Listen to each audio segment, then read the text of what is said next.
longer than his. Here we go. Jason, do me a favor. Give me some good advice on how you would go about implementing MFA. I think the strongest implementation of MFA is probably FIDO. Whoa. Or a physical token. Hey guys, did that have a major delay between audio and video with Jason? Yeah, I can hear it. Yeah, we're seeing it with you, David, particularly. I'm the one who has. Yeah, it's on you. Yeah. Yes, it's me. I'm going to refresh. Hey, everybody, hang tight. I'll be right back.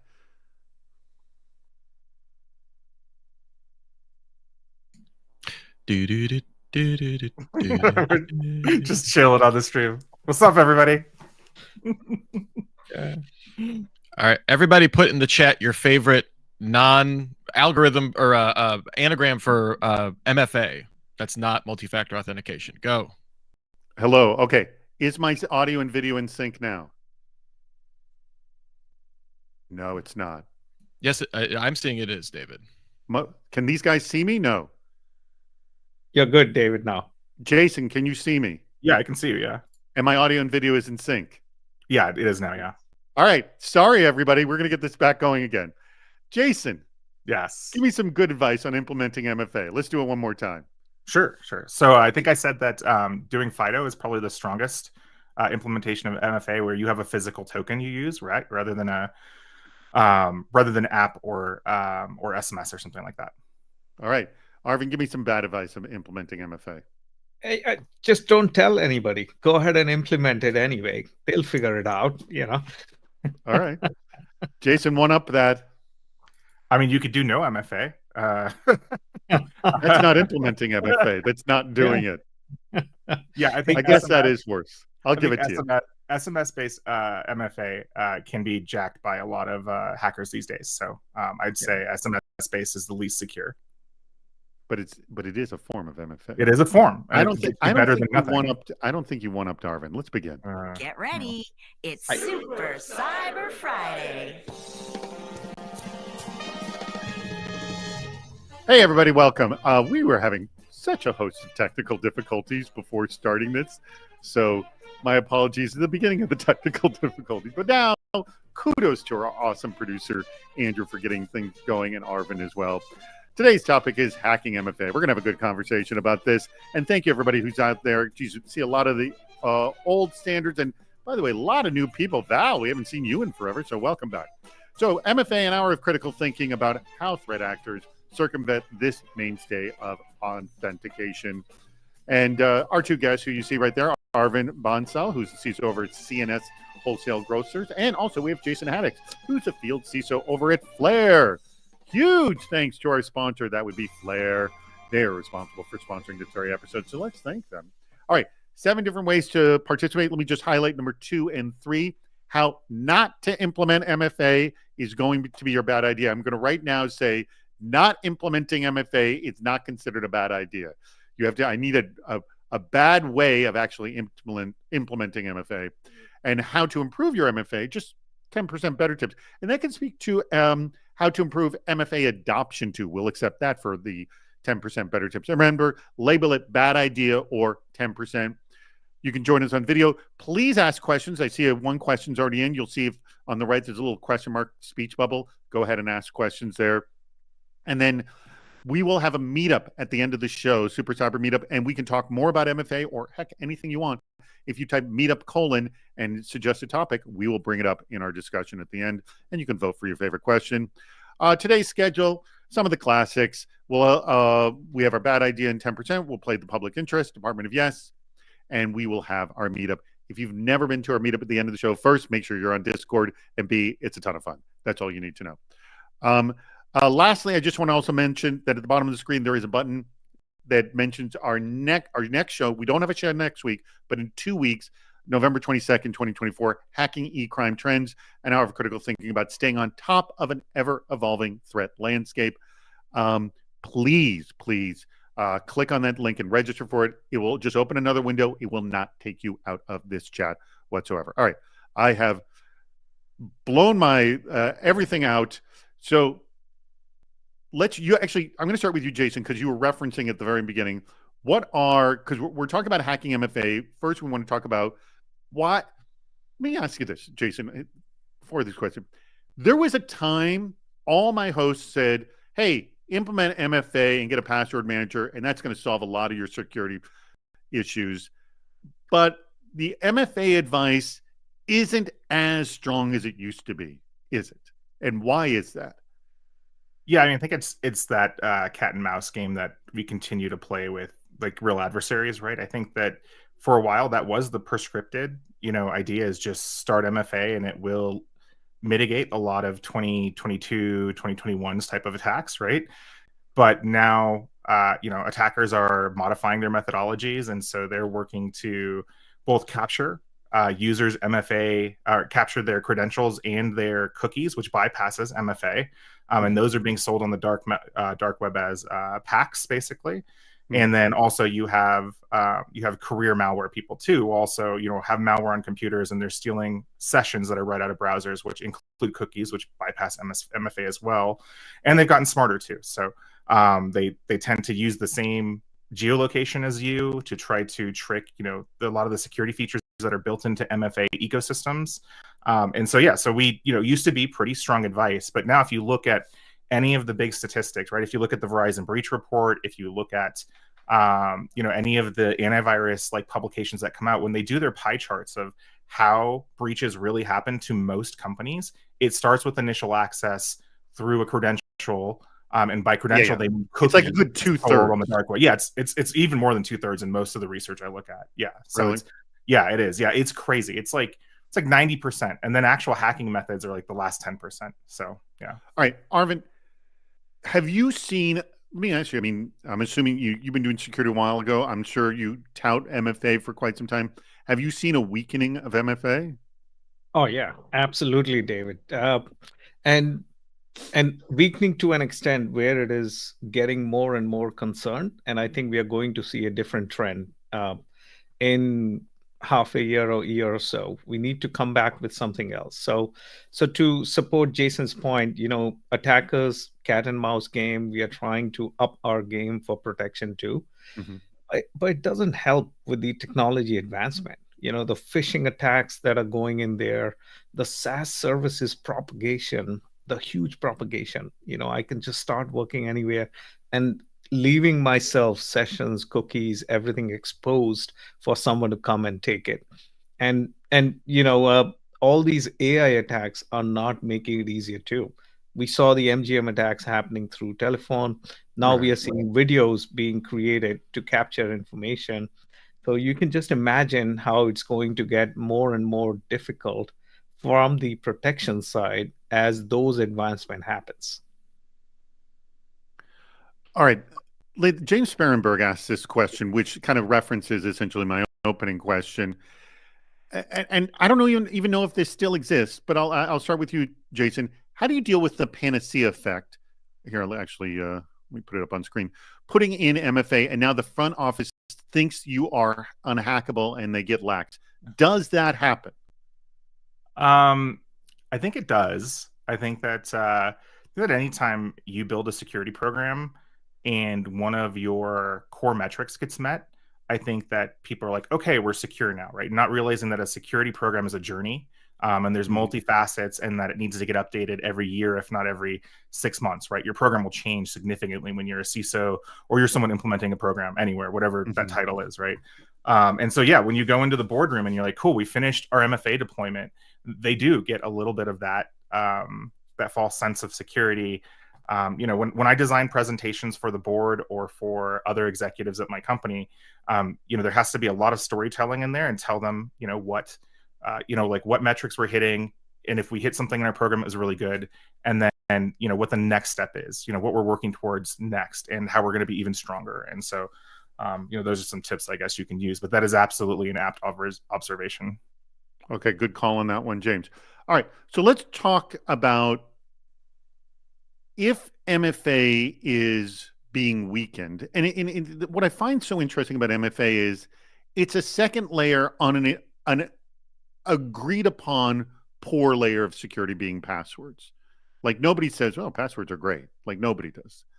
So is the is the solution here not MFA and going like passwordless or FIDO, like saying, or is it just a better version of MFA, of which there are better versions of MFA, like like the authenticator type things. What do you think? Arvin, I'll ask you. What is the take here? I think my take is you can't just focus on one defense of MFA. So I completely agree with David, about Jason talking on using the FIDO for MFA.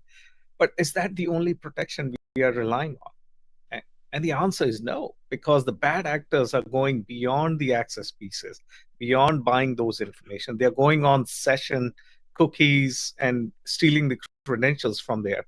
So I think we need to look at the layer defense, even in the MFA context, that, hey, it's not just you got in, but after got in, am I securing the sessions that you're using? Am I securing your credentials that are being put into the cookies?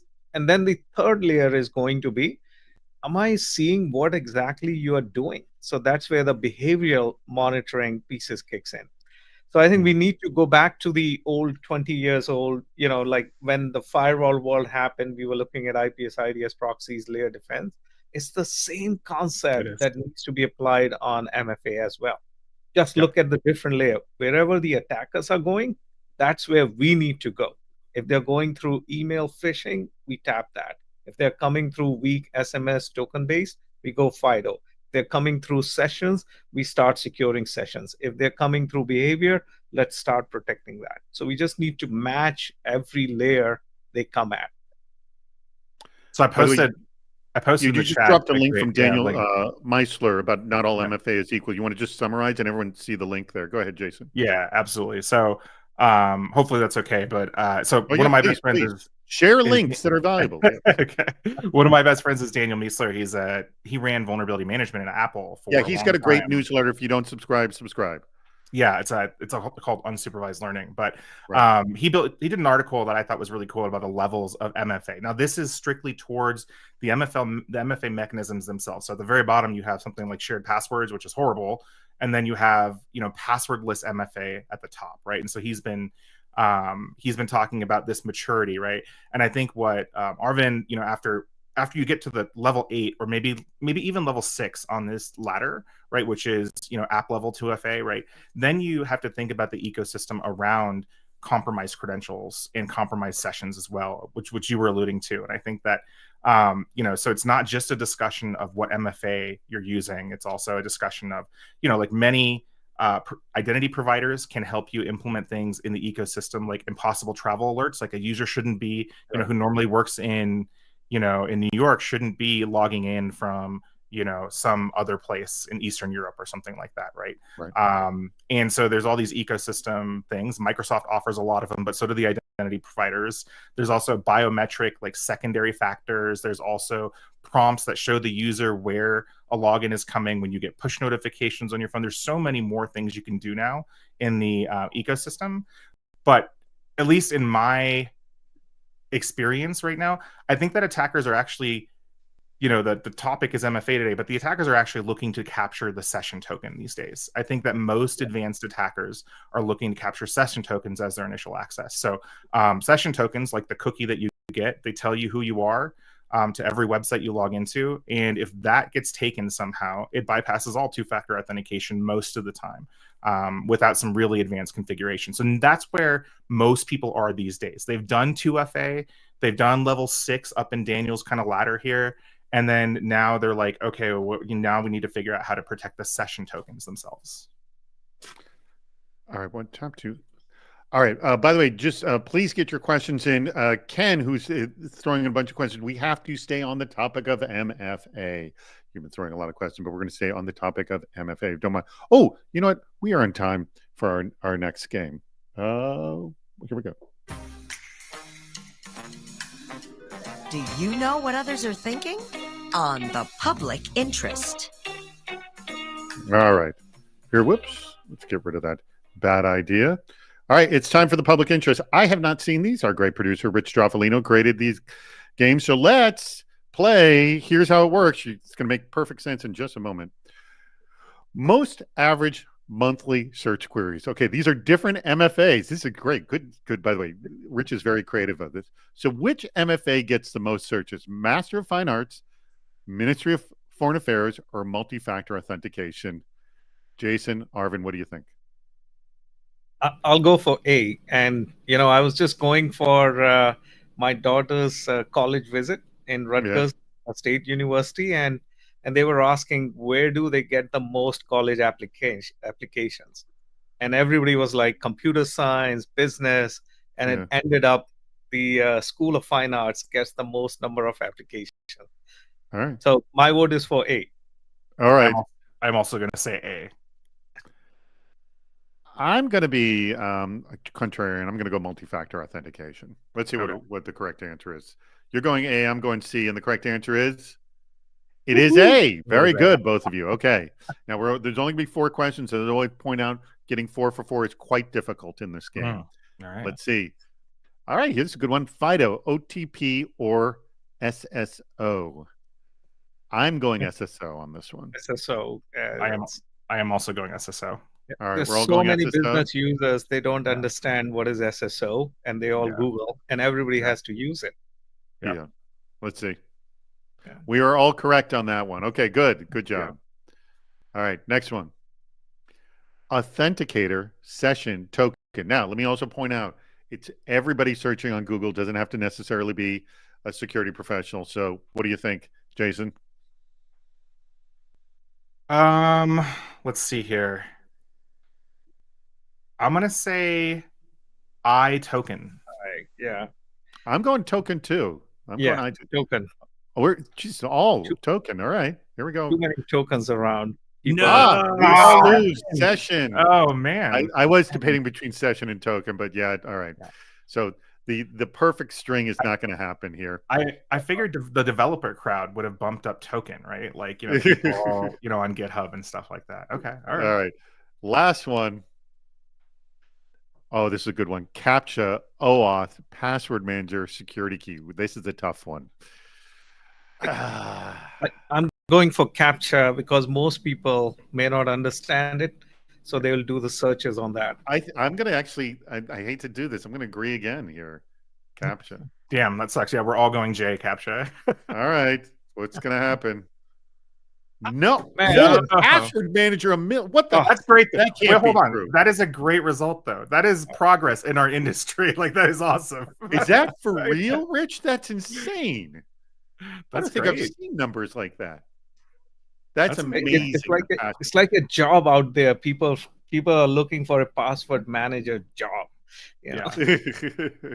Well, that shocked me. All right. So, by the way, get your questions in. Please do. Now, Jason, I have a good question for you. So you are the field CISO over at Flare, and you guys actually see the reason, I kind of asked you the question in the beginning. You see a lot of this behavior using the Flare tool, correct? Am I right on this? Yeah, we're intimate into kind of the dark web groups that are actually compromising B2C businesses and also corporate accounts to breach organizations. So we see pretty much up to the week TTPs for attackers and what they're doing through threat intel monitoring, and we see it live. And can you specifically tie what you're seeing in terms of authentication, bypassing MFA? And then one thing you were telling me before was, okay, correct, and I can't remember exactly, but something about getting access to the password manager itself. Mm-hmm. Like, walk me through, because that is keys to the kingdom, and like, holy crap, you're done for at that point. Yeah. So what we see is a lot of drive-by malware these days. So it really got a significant boost when COVID hit and everybody started working from home. A lot of organizations were forced to send employees home to work on personal devices because you couldn't even order laptops at that point from Dell or Microsoft or whoever was manufacturing the laptops, right? It just was a time of, real crisis. And so what happened was everybody went to work from home and started doing productivity work with their Microsoft credentials on home machines, which their children had installed Fortnite on and Roblox and all this stuff, and had downloaded a Fortnite crack or something like that. And so they had Stealer malware installed on all these machines, and we're still dealing with the fallout from that today. And then there's also a whole bunch of campaigns for drive-by web exploits, and then obviously the third one is phishing, right? It's credential capture and session capture phishing, meaning that someone will phish you some way. You know, maybe they'll send you a DocuSign link or something like that, and then it'll pop up your SSO provider, and you'll put in your username and password, and they'll man in the middle that connection, get the username and password, forward it to the legit service, let it all authenticate, and then grab your cookie at the end of that trail. And then so they don't need two-factor authentication, but usually the first stop after that is for them to change the set up two-factor authentication device to one of their own phones. And so, yeah, that's how they. And by the way, we will, and I don't know if it's available now, but we're definitely going to have the demo video available in the Sunday newsletter, because one of your colleagues gave me a demo of it, and you'll see that on Sunday when we drop the newsletter, because we always put the best quotes in there. But just explain to you, just verbally for audience, what are, of everything you're describing, what do they see in the Flare tool? Yeah. So Flare itself just launched a new feature it's coming out pretty soon, and I got cleared to talk about it, so we're good. But Flare has traditionally been monitoring the credentials on the dark web, right? But now we are also extracting cookies out of all of the Stealer logs that come out on these dark web forums, and there's levels of them. We have to be like vetted to get into some of them and stuff like that. But we're extracting the cookies now, so you can interact with an API in the Flare platform, and you give it your domain or your business name. We call it an identifier, and it will give you all of the cookies that have been already subject to sale on the dark web. And then you can take those into your web server software and invalidate all those sessions all at once. And then we give you, kind of advice around how to remediate, those people. We give you the hardware IDs for the machines that are compromised, so that you can either bump up the antivirus on them or just reformat them altogether. And so really it's a really great way for corporate organizations to prevent breaches for cookies being sold on the dark web. It's also a really great thing for bigger companies like your Netflixes, your Amazons, who are B2C, to reduce fraud. So tons of accounts are being sold on the dark web for Netflix accounts and for OpenAI accounts and stuff like that, right? And you can get them at a premium cost or something like that, or you can get them in bulk to do nefarious stuff. And so this is a really great tool for those types of companies too, to just all in one swath crush kind of those operations. All right. So I literally just turned on a poll. If you would like a warm handoff to Flare to be able to, I think you can get a trial of the tool and see it yourself. So to see it how it's running in your own environment. Actually, let me see.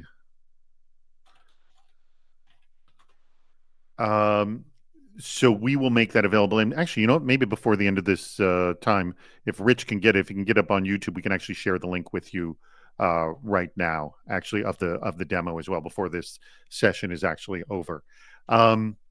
So actually, Rich, if you can handle that and share it with us, we will definitely share that with you. Anyway, but go to the poll right now. Click. We will do the warm handoff to the nice people over at Flare and make this happen for you. All right, let's get to our next question. Yes. Okay, so Arvind, I take this to you. What is the sort of identity issue that you see often in your environment or talking to colleagues and stuff? Like, let's just talk identity in general. What are the issues you're seeing? So I'll give you the foundational issues that I'm seeing is fragmentation, right? So identity started probably 3 decades ago, and they were going in different systems and doing different things, right? So now we have Oracles of the world. They are self-managing the identity in that ecosystem. A few years later, we put in Active Directory, and then a few years later, we are talking about SaaS solutions. So now I have identities across the spectrum. My biggest single issue is, how do I bring it all together and in a way that doesn't disrupt the business, right? And in a way where we have to get through the culture, the people, the management, and just win them over. I think that's one of the big issue foundationally to manage the identities in large organizations I'm seeing. Of course, there are many others, but back to basics. Do we know Yes. what all identities we have? Yeah. All right. So this gets to some questions that just came in. I'm going to ask you, Jason, with regards to how do you know? Whoops. Here we go. This one from Deep Thea. How frequently do session tokens get hacked, and how is it done so easily? Jason. So really, really frequently these days, right? So if you ever had what does that mean, really frequently? Okay, so I don't have any stats in front of me, right? But anecdotally, go ahead. Yeah, if I think anecdotally, like we already said that like initial access for most breaches these days is compromised credentials already. Right. So that usually indicates a session token was used, not just a username and password. But when we look at a big organization and we just pull them up in the Flare platform, we look at passwords leaked and packs that have cookies in them. Mm-hmm. There's usually on the order of like, let's just take like I don't know, I'm going to take a random company just because they're open on my desktop, Discord, right? This is fictitious. But if you look at like a giant company like Discord, who has a lot of end users and credentials, and probably more in their corporate size, you're gonna find hundreds of leaked tokens being sold on the dark web as part of giant packs. They're not very expensive, honestly. You can buy these packs for anywhere from $10 to $50 for a giant leaked pack because these people are selling in bulk. And yeah, so it's pretty common. So I'm assuming that if they're selling a leaked pack, mm-hmm. they're not selling it to just one person. They're selling it to as many buyers as they can find. Yeah, exactly. Yeah. So what happens is normally the sale happens on the dark web, right? And so a lot of the dark web is on the Tor network, obviously, and in the forums. But then the secondary kind of more active scene right now is on Telegram. And so there's Telegram bots that sell packs of credentials that you can just buy. And you just search the domain of your company. So in this case, I would search at Discord or something like that. And I would see that a pack that a drive-by malware author has a employee login for Discord's user sessions or multiple. And then I would buy that pack for whatever. Now, what was the second part of the question? It was just he was asking what I answered, but he was asking just how frequent and how is it done so easily? Like, why is it so easy? Yeah, so it's normally drive-by malware and session capture phishing, basically. So it's still phishing. It's just more advanced phishing these days. And then people downloading movies off the internet, visiting sites that install JavaScript-based malware or lead them to download an exe that installs on their computer. There's still a lot of employees and end users and even users of your platform from a B2C style that are just getting hit with pretty generic drive-by malware everywhere.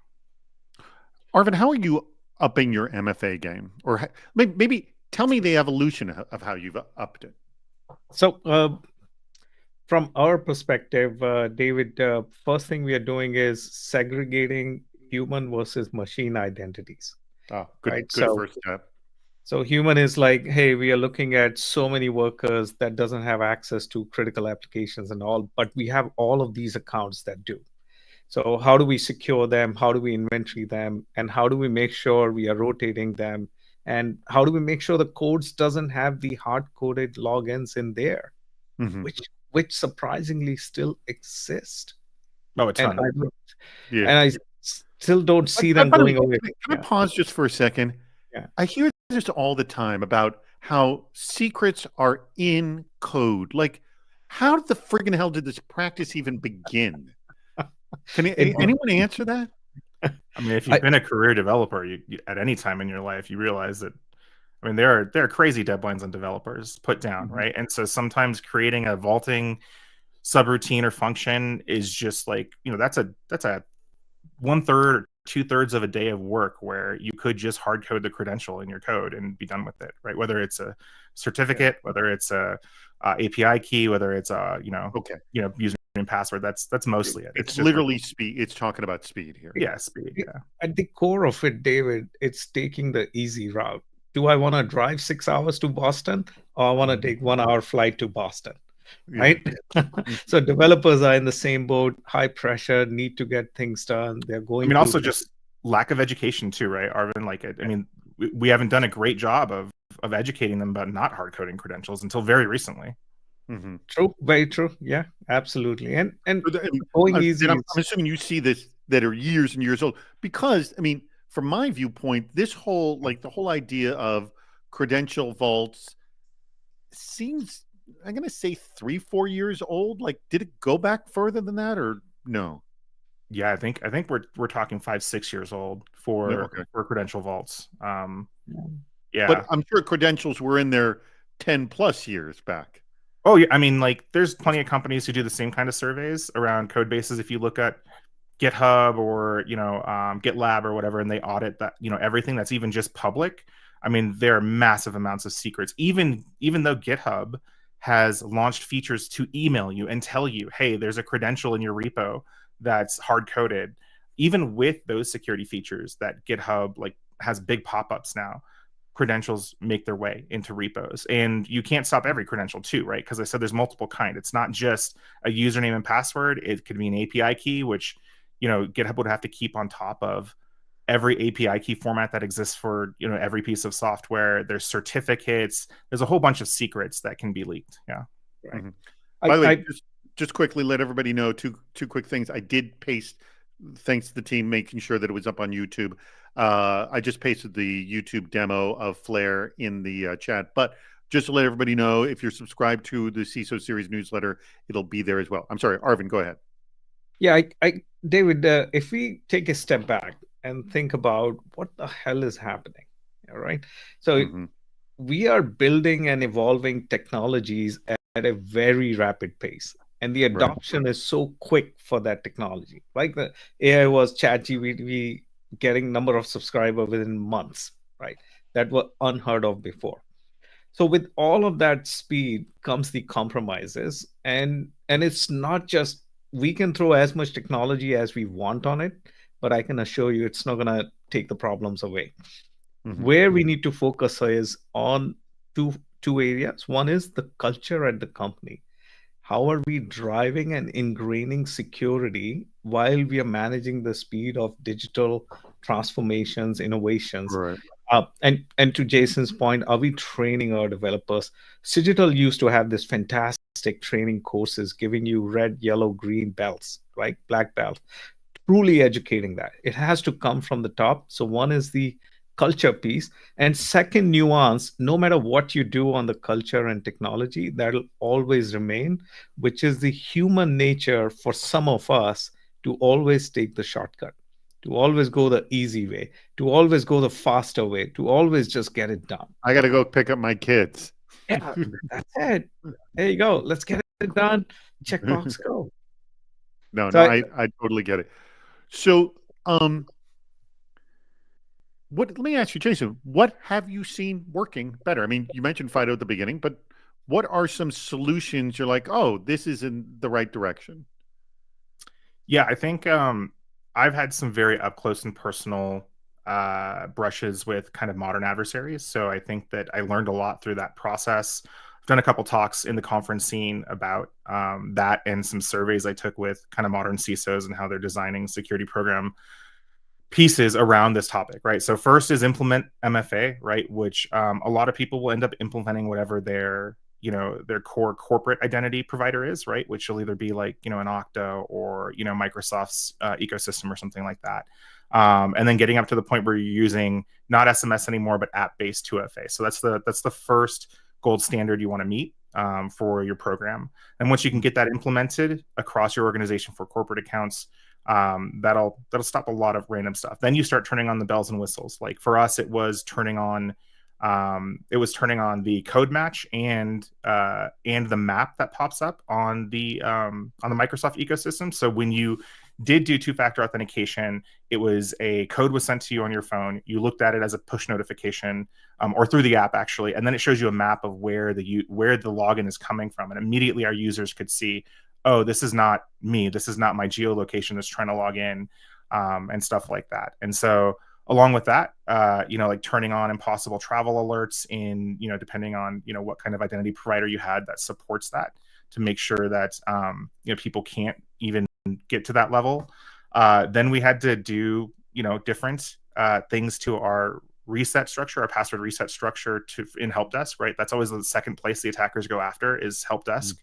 And we had to make sure that we had some verification methods there. Like if you were going to do a password reset or add or remove a two-factor authentication device, you had to be instituting that request from our chat apps, which you had to be logged into already. So we use chat ops as a third verification in order to make sure people were doing protected things. Then we figured out, okay, well, even with those, bad stuff can happen. And so we did some analysis, and Flare helped with this when I was a CISO at Ubisoft. And we figured out, okay, well, it takes about 24 hours for the cookies and the credentials to get sold on a marketplace. So if we rotate our corporate sessions within 24 hours, meaning that everybody has to log in once a day, then we could mitigate a lot of risk. And so we pushed that as well. It wasn't the most popular thing to end users. They definitely complained, but it stopped several secondary, tertiary, and new breaches from happening by rotating the sessions every 24 hours. It was really an ecosystem of stuff we had to do. Then we used a vendor like Flare to tell us when things were on the dark web so that we could triage that, meaning wherever there was malware on a computer, whether it was a personal device or a corporate device of one of our users, we had to reformat that machine because normally malware is system level, right? So let's say you get drive-by malware on your computer and we remediate the cookie and rotate it and all that stuff's enabled. That software's still on your computer and it's still going to steal the new cookie that gets set up when you log in next. And so we need to reformat. Okay, well then this gets to Aman Sood's question, and I'll ask both of you. I'm going to come back to you, Jason. What do you think to Aman Sood's question? What MFA strategy used to be great? Because we did talk, we loved MFA before, but now is laced in vulnerabilities. I would assume SMS being one of the answers. Anything else, Arvind? So I used to work for a very large telecom company previously, and then part of my discovery was, the phone call pipe that we use is different than the text pipe that we use. And that pipe is super exposed. It's many people can go in and do it. It's just, it was known very early on, but now it's becoming more and more popular to hack into that part. So I would agree with you, David. It is the SMS based alone. And then the second one I would add is the email based MFA, right? So Jason talked about, sessions. That's heavily used today. I see that more used than SMS actually. Right. Yeah, so that's another thing to look out for. And there are ways to work around these things, but those are the two key things I would throw out there. Jason, what would you add? Again, you yourself, I'm going to say, you yourself said this is great, and now you're like, God, no, this is not great anymore. We're talking about the higher level of the ladder, though, right? Like you're asking questions about how to be cutting edge and be really strong in authentication. But I'm interested. But Aman's interested to know like what has fallen from grace, like toppled. It's definitely SMS, right? You have SIM swapping, which is easier than ever to do. And SIM swapping will allow an attacker to take over your phone account, and then when you get an SMS, they'll get it instead, right? And so that doesn't necessarily work super well anymore, SIM-based. The one that is in contention that you guys mentioned was email-based, right? So this is a contentious discussion among AppSec people right now, whether a magic link is more secure or less secure than a two-factor authentication instituted system. In fact, you have many high-speed security organizations right now moving to magic links for their B2C customers to log in. And so that's the idea, is like you log in with or you just enter your username, and then the site tells you, hey, we've sent a magic link to your email, and then they assume that the email is highly protected by 2FA, right? So your Gmail or your corporate email, highly protected by 2FA, highly protected against spam. And so you're pushing the risk downstream to a third-party provider that the user should be securing. And that's a highly contentious discussion right now of whether that's more secure or less secure. I actually happen to think that it's more secure doing magic links these days with B2C customers, I think. All right. We have a call that just came in, but before that call comes in, I'll connect in just a second. I want to remind everybody that in 2 weeks is our next Super Cyber Friday event. So please, please register for that. Click the link at the bottom of the screen. Again, it will not take you out of this. Hold on. Hello, welcome to the Department of Yes, where no request is ever rejected. All right. We have some really, really stupid ideas here. And why you want to actually implement these incredibly dumb ideas. All right, I'm going to go with this one from Katie Rowcliffe here. Let's see. Is there? Can I? Oh, I think I can throw it up here. Yeah. Is there a way to do it? Will that go up? It's not going up in this way. Ah. All right. There we go. Yeah. Whoops. It says okay from Katie. Magic factor authentication. Perform a magic trick for the camera. The system only grants access if it's genuinely fooled. I will start with you, Arvin. Why do you actually want to do this? Again, no, it can't be facetious. Why this would be a good way to do MFA. Again, magic factor authentication from Katie. I just want to open a clown shop where I can spend all the time doing these kind of things to gain access to something that I need to do, right? So why do you want to do this? I mean, I think. Go ahead, Jason. You want to jump in? Yeah. I think honestly, this also raises the user intelligence part too, right? If you can't do a magic check in front of a camera, right? Like maybe you shouldn't be logging into critical systems. I don't know. I like that answer. There you go. Arvin, you want to try to jump in? Yeah, sure. What kind of business am I in where I get the privilege of playing games during my daytime? You know, that to me is like I just can't get past it helps with the culture. Yeah. It helps with the culture. And you could dial up how smart or stupid your AI system is to be, quote, fooled by this. All right, I will. But we already have those, we already have those things coming out, sort of capture, hey, slide your mouse to match it with those kind of pieces, So people are bringing some of the things where you really have to think versus captured by the bots or other way. Yeah. But sometimes I'm not a good magician, so maybe, All right, I'm throwing. This has come from Andrew Aiken. This is actually Andrew Aiken's suggestion. Bad idea. Use a keyboard with pins on the F and J key, which extract DNA from the users. I think you like this one. Yes, Jason? I am not a needle guy, so this is horrible. Like this literally hurts. I don't want anything to do with them. This reminds me of that movie Saw, like the first Saw where they had the needles. Oh my god, I don't want anything to do with this one. Can't even accept it. Arvin, you want to challenge this? Why you want to do this? It's reminding me of a big company. The CEO got jailed. She was like, "I'll do the blood testing with just one drop, and I can." Oh yeah. I saw that documentary. Exactly. So why do you want to do this, Arvin? Hell no. I don't think it can go anywhere. Guys are. I mean, blood. Wait, hold on. Both of you. Blood is the ultimate authentication factor, though, right? Like, I mean, so I guess if you want to go it's your DNA. That's your DNA, right? So, if you want the highest form, maybe all this right. is for NFA. So I can grab it from the Quest Blood Lab. Yeah. Maybe this is for like the NSA, right? If you want to get into your NSA building and you're an NSA employee, you got to give blood. Give blood. Yeah. All right, we're back to do so please get your questions in. We would love to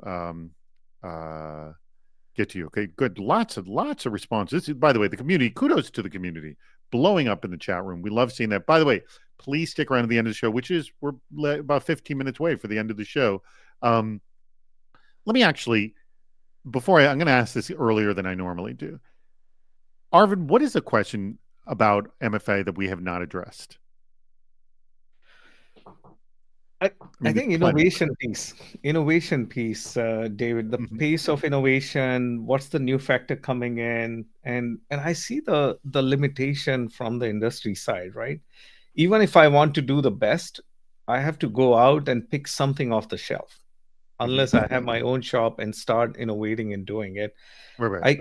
And part of me always worry about, hey, these like hundreds of $1 billion revenue companies like Microsoft's of the world, and the last idea from Google was Fido. They purchased a company who built that part. Why are they not doing enough? Why I'm still restricted to my cell phone apps And by So the way, are you aggravated by the pace of innovation? I am. I am aggravated. I think it's slower. I think we need to do better. I How Jason, all right, long? I'm throwing this to you. Do you agree with Arvin that the pace of innovation on authentication, I'll just say in general, is not, because there are a bazillion solutions and there's a ton of passwordless companies out there that would say, come on over. What's your feeling on this? So I feel like two industry verticals that are that should be sharing technology and should eventually move into one is bot protection and authentication. The bot protection companies, like companies that used to be distilled but got purchased, or some of the anti-bot companies, they use 3, 4, 5 authentication kind of mechanisms to build your identity, right? And they are really forward facing. They're like, how are you moving your mouse? How are your eyes moving through your webcam? What is your keyboard usage? What are the hardware IDs of your browser, or your hardware ID of your keyboard, or MAC address of your route? They're taking all of these identifying pieces of what you're normally using to log in and then building them into your identity profile. And they had to do that in order to combat bots who were trying to credential stuff. I wish that authentication vendors would start looking at some of these features, because then we could have better, more forward-facing packages of identifiers. So yeah. Actually, here I was going to post this. We're talking about about high levels of security. The Fed won't even allow SMS in their world. Yeah, FedRAMP doesn't allow SMS two-factor authentication anymore. Do you know when they stop that? Oh, that's a good question. I don't know off the top of my head. Okay, no worries. All right, so I'm going to ask the same question I asked Arvin to you, Jason. Although you kind of answered the thing. What is an issue in MFA we are not discussing right now? I mean, some of the biggest identity providers have been popped this year by hackers. You need to look into the security of your provider as well, right? Okta. So how do you do that? How do you look into the security of your own provider? Okay, so I mean, this is a whole different topic, which you could have a whole show, right? Like, how do you rate the security of your vendor, right? I guess. But yeah, I mean, I think that there are different maturities of security programs at every business, and then you're looking at someone who's going to provide your identity for you, right? They have to have at least 2 yearly pen tests. They have to have a bug bounty program for user submitted vulnerabilities. They have to have a team size of X. They have to have an AppSec program as well as a CorpSec program. I really review all of our vendors from a full scope, and there's plenty of lists out there that you can get off GitHub or something like that that'll tell you how to rate a vendor. But if something as important as an identity provider that you're going to buy, you have to do your due diligence on them. Yeah, and also what third parties are they using to outsource parts of their business, like some of those companies use third-party help desk agents, right? You got to look at that company too, so that you don't get popped through their outsourced help desk, or something like that. Yeah, it's like the third party, fourth party, fifth party. Yeah, it's like fourth, fifth party, right? Yeah, I heard a case of a 6-party situation. I'm like, how the heck do you manage that? Yeah, but let me give you the industry level issue, David. Sure.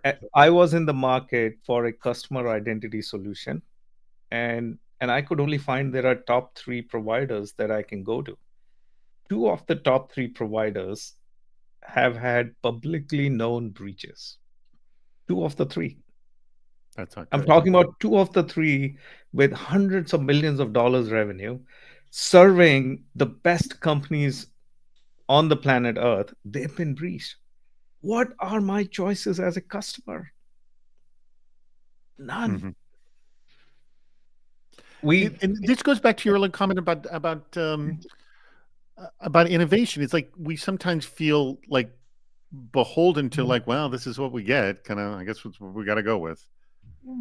I think Arvin said earlier, though, right? Like layered defenses, right? Like you may be forced into a situation where you have to take a vendor that's been breached before. You hope that their response is really good and that their augmentation of their program is really good, but then you have to layer security controls before and after it as well, right? Security is an onion.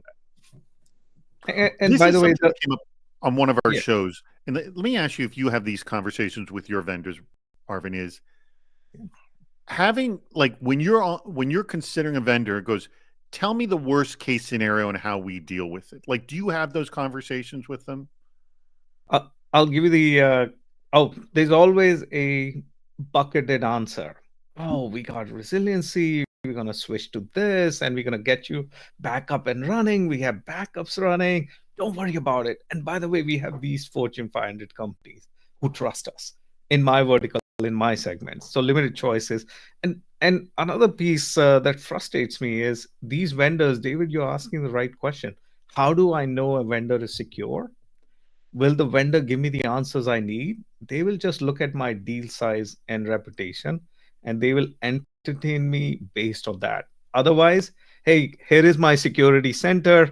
I am SOC 2 certified. I have this compliance, that compliance. They won't have that, because that's, I think, the conversation you would want is, all right, Yeah. if we're going to go into a positive, great relationship, tell me the crappiest thing that could happen and how we would deal with it. They're not willing to have that conversation with you, are they? Not at all. Not at all. Yeah. What about you, Jason? Have you been able to do that with vendors? Only with a few who were really forward-facing, like security engineering programs. And the way I did it was ask for the result of their last tabletop to make sure that they had practiced very common types of world-ending events for their customers and themselves. And so the most forward-facing ones were willing to redact their tabletop and show us that they did one. They had everything, all their P's and Q's set up. They had all their communication channels set up. All their backups were right. They knew what to do in the case of outage, in the case of compromise, in the case of theft. So, yeah. All right. I'm gonna do a couple of wrap up things here, and then we're gonna come back and ask a few final questions. But two things I want to remind everybody. One, click on the link at the very bottom of the screen. That is to register for our hacking e-crimes trends event that's going to be happening in 2 weeks. Please click on that and register for us in 2 weeks and join us. Also, stick around. We're going to be doing our meetup in a little bit of while. Also, do it now. If there's something you want to discuss during the meetup, please type meetup : and then whatever the heck you want, and we will bring that up in our conversation there. But with that being said, let me just address a few things in our sort of close here, and then we'll get to our last questions because we'll have about 7 minutes. Flare, huge thanks to Flare for sponsoring this very episode of the Super Cyber Friday. We'll have the best quotes from the event, from best stuff from the chat room, and best stuff from our guests as well. Now, starting in 97 minutes from now, we'll have Ken Athenseo, who is the CISO over at VF Corporation. We've had him on before. He's awesome. He's going to be our guest on Cybersecurity Headlines Week in Review. Arvid's done that show before as well at one time. We just do the top 6-7 stories in cyber for that week, and then we invite a practitioner on to provide their insight on those very topics. That is over on YouTube. So join us over on YouTube when we do that. Again, easy to find, youtube.com/CISO series. Hey, stick around for a meetup. Andrew, can you change the link at the very bottom of the screen to the link for our meetup afterwards? Hopefully that'll come up soon enough. There it is. That is what the screen looks like. If you've not been on Discord before, it hasn't been a while that you've been on Discord before, the lower left corner is where your audio and video stuff is. And then just join us in the chat and we'll have fun there. And again, we can talk about more about MFA or heck, anything you want to discuss for that matter. Would you like to sponsor Super Cyber Friday? We have exactly one left in 2024 if you'd like to do that. Or 2025, just message us at info@cisoseries.com. All right. Jason, I think I had one question here that from the audience that I wanted to ask you.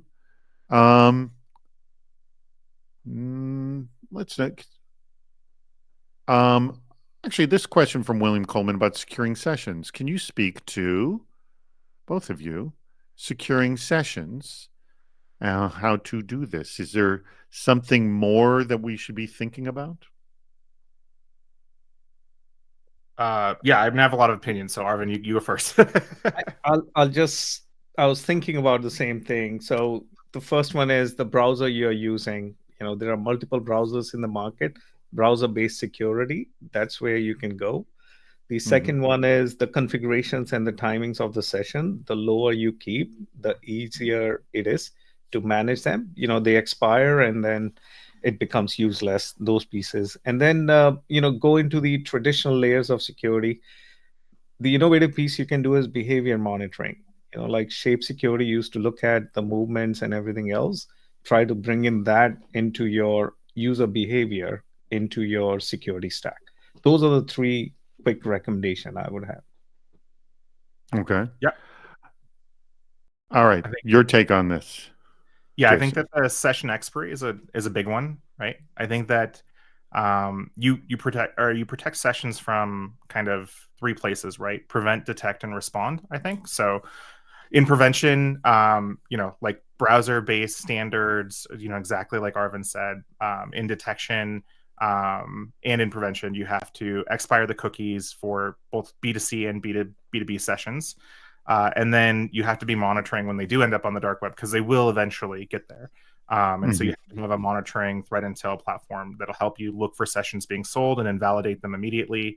And then you have to do a whole bunch of user training around, what your newly instituted, kind of policies are for your 2FA, and don't get sessions stolen, and don't get, download cracks of software from the internet or pirated software. And, that's pretty much user education.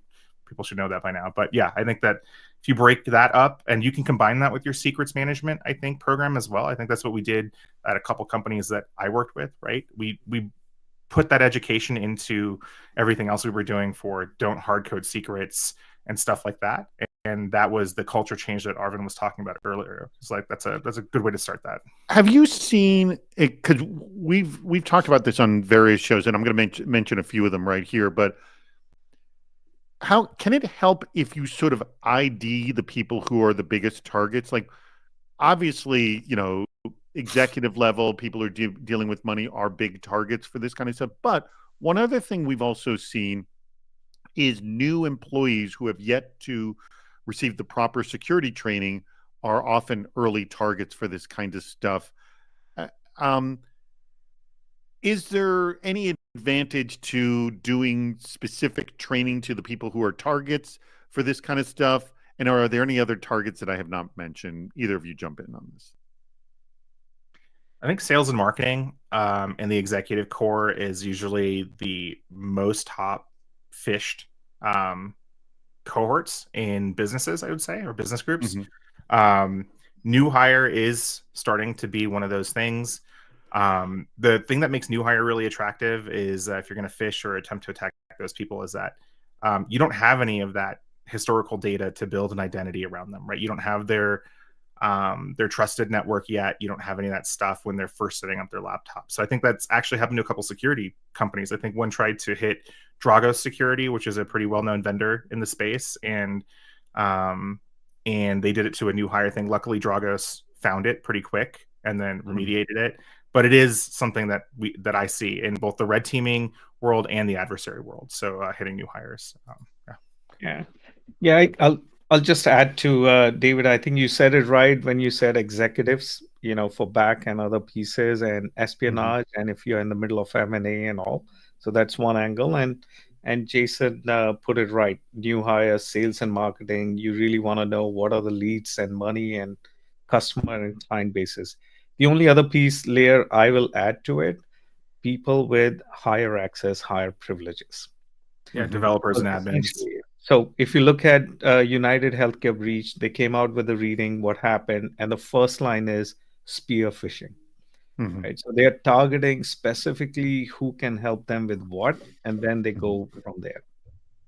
All right. Let's bring this to a wrap. I want to thank both of my guests, Arvind Bansal, CISO at CNS Grocers, and also Jason Haddix, who's awesome. Oh, remember, I didn't actually remind you guys here. Click on the darn poll to get a nice warm handoff to the nice people over at Flare as well. Thank you so much for coming. All right. Now, I need everybody to do this.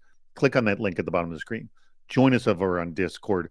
Rich, would you do me a favor? Just hang out for about 2-3 minutes here on the chat. If someone having a problem getting over onto Discord, Rich will still be here in the chat, even though the show will be over. But click on that. Join us. Let's chat. Jason, you'll be there. Arvind, you'll be there. Yes? Yep. Awesome. Yeah. Click. Andrew, let's end the show. All right.